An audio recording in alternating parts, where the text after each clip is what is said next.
Good morning po mga kaibigan. Ito naman po si Pinoy Peña at magsasagawa tayo ng basic na paglalagay nitong ating dryer. Siyempre po, una sa lahat atin muna ni-inspect kung ating mga gamit o kagamitan ay kompleto po bago po tayo mag-umpisa. At katulad nga po doon sa uli nating video, ito rin po yung paanong ating washer. At siyempre, kailangan muna nating i-install ito ng hindi po ganyang kataas. Siyempre, bababa po natin na all the way as much as possible. At meron po itong 4 na lugar po. Ngayon po, naitayo na po natin yung ating dryer. Tapos atin naman po inspeksyonin o ating putulin itong ating exhaust. At syempre atin pong inspeksyonin din yung labasan po ng gas. Ito po muna tayo sa ating aluminum exhaust. Ito po yung labasan ng hangin habang pong nagda-dryer yung ating dryer. Doon po natin puputulin kung saan po medyo maraming pipi. Sa loob po nito ay meron po siyang kasamang spiral na alambre. Kaya puputulin po natin ito ng ating dike o kaya cutter. Yung pang cutter sa wire, yun po ang pwede. Dahil medyo matigas po ito pag gunting ang kilawin. At syempre ito po ay ginagamitan po natin ng medyo malaki-laking hose clamp. At katulad nga ng sinabi ko doon sa unang video, ito po ay nabibili sa regular hardware store, sa mga dryer area po at washer area. At syempre po pwede nyo pong gamitin ang zip tie na para dito at yung malaki po na zip tie ang gamitin nyo. At habang ginagawa po natin ito, ako po ay nagpapasalamat muli sa mga laging nanonood ng ating video. At yung hindi pa po nakapag-subscribe, pindutin na po yung ating subscribe. At huwag nyo rin pong kakalimutang i-share at mag-like. Salamat po muli. Tayo po naman ay magbabalik sa ating ginagawa. At siyempre ito pong aluminum na to medyo po malambot, kaya wag mo po natin lagyan ng masyadong lakas at lalo pong mapipipi ito. Ito po ay nilalagyan lang po ng maraming pasensya at yan nga po ang ginagawa natin, medyo testing dito at ating tinitignan kung saan ba siya papasok.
Ngayon pong nakalagay na yung ating aluminum exhaust, atin po namang ilagay yung ating clamp.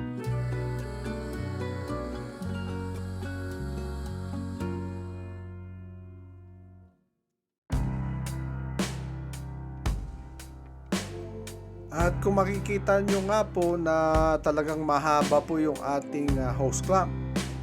At siguro ito po ay mga 12 inch po ang haba nito, pero okay lang po.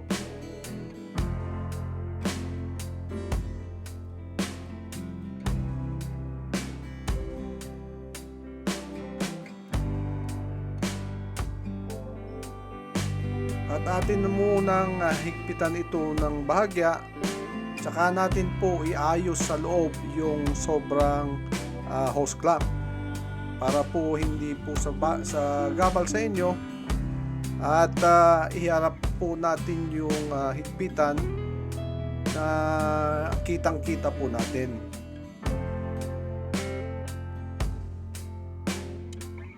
At karamihan pong washer and dryer po, kahit na po anong brand, ay pare-pareho po ang kanilang exhaust o kaya yung kabit ng gas. Ang nagkakaiba lang po ay yung sizes po ng kabitan po ng gas. Pero po yung ating exhaust ay isa po ang sizes niyan.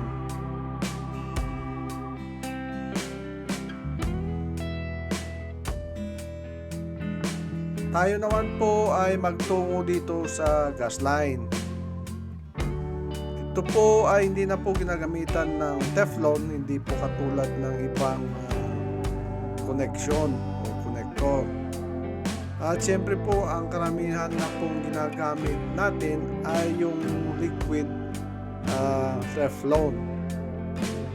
Pero dito hindi na po natin gagamitan dahil po ito po ay flaring connection. At syempre po nasa sa inyo na rin yan, kung gusto nyo pong gamitan ng Teflon ay okay na rin po. Dito na nga po atin pong inigpitan ito ng ating daliri para po hindi ma-lost thread o masira yung thread pag ginamitan kaagad natin ito ng tools. At syempre kung akala nating maigpit na sa ating mga daliri, saka na po natin gamitan ng ating liabe. At syempre mas maganda po pag gamitan ito ng open wrench para po mas madali. At ito po ay inihigpitan po ng maigi na tamang higpit po lamang.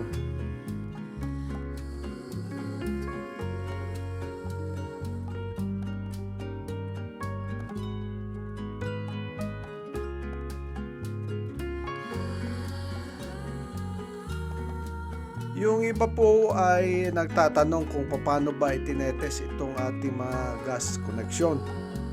Pwede po siyang gamitan ng sponge na may siyempre sabon, may bumubula po, at lagyan po itong connection na ito para makikita nyo kung bubula, meron po siyang leak. At siyempre po bago natin i-test yung ating leak, kailangan po naka-open yung ating gas valve. At marami naman pong nabibiling gas detector leak. Marami po sa online yan, at kung gusto nyo sophisticated na sigurado, pwede kayong bumili po online. At muli po tayo nagpapasalamat sa mga nanonood ng ating video, at huwag nyo pong kalilimutan yung iba nating video na panoorin.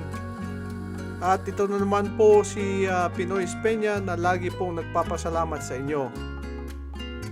At siyempre kung gusto nyo pong makuha yung ating bagong video, i-click lang po yung notification, tsaka i-click po yung all, at para po lagi nyo pong makukuha yung ating weekly video. Salamat po muli. At yung atin pong kusina naman na ating na-upgrade, nihintay lang po yung ating kitchen cabinet para po makompleto na po yung ating makeover. At abangan po yan at darating na po. Salamat po muli. At syempre po shout out po ulit kay ako si Mamon. Atin pong i-check yung kanyang channel po at marami po siyang magagandang videos doon. Salamat po muli.